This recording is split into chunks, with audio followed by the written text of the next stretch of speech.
So I've popped that concealer on there, and then I set my concealer because that helps it stop creasing, and just means that the eyeshadows go on a lot better. So I'm just going to do that. So I think what I'm going to start with is using this colour at the bottom here as kind of like a transition colour, I think. So let's give that a go. So all I'm doing is I'm only putting it in a little bit. I'm using like a fluffy brush, and to start with I'm just putting the product on in the kind of shape that I want it to be. I always do one eye shape better than the other. I don't really know why, but I do. So yes, I've created that kind of shape that I want, and then I just take my fluffy brush, and that clean so I don't have any more product on it, and then you just blend it inwards with little circular motions and then upwards. Okay, so that's literally all you do. Nice light motions.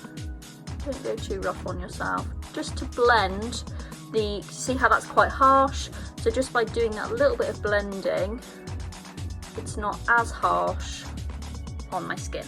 Okay, so I'm going to use the dark metallic green, and I'm going to pop it on the corner of my eye, okay, and then I'm going to blend it, so we'll see.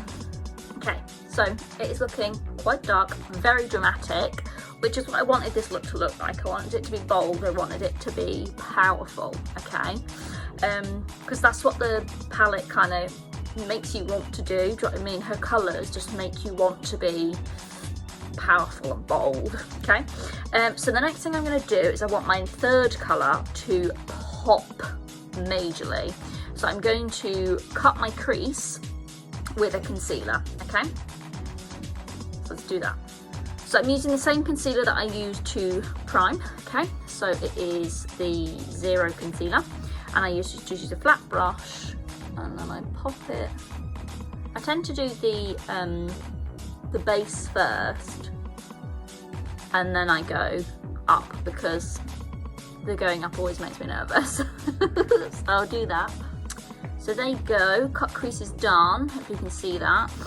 This eye is quite annoying because it has a lovely little wrinkle. Sometimes I feel like they look a little bit uneven, but hey, it's life, isn't it? So the next bit, I'm going to use the gorgeous lighter metallic green. And to make this pop again, I'm going to use some Time Setter. You can use water for this too, it will do exactly the same. I take my brush, I'm actually using like a big flat fluffy one right now. So I take that, wipe off a little bit of the excess, and then pop it into my green. It's gonna look good, I think. And then we just go pack it on, literally. Just going to grab the old. So I'll do that. I'm only going to go like to about here, because then I want to put like a nice bright shimmer in the very corner, okay? So I'll go finish this off. So that is that colour packed on, literally packed on, okay? But I do need to just like blend out the corner so it's not as harsh, okay? So I'm just going to give it a little bit of a buff. Outwards in, okay, is what I tend to do. Because then I'm not taking any of that metallic outwards, I'm taking the dark inwards. And if you wanted to, you could also just pop a bit more of that darker shade on there to blend it in. Okay, so I'm going to do that. Okay, so I've blended that.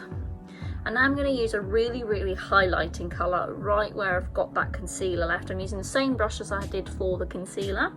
I've popped some Time Setter on it, or water. And then I'm going to grab that highlighter colour.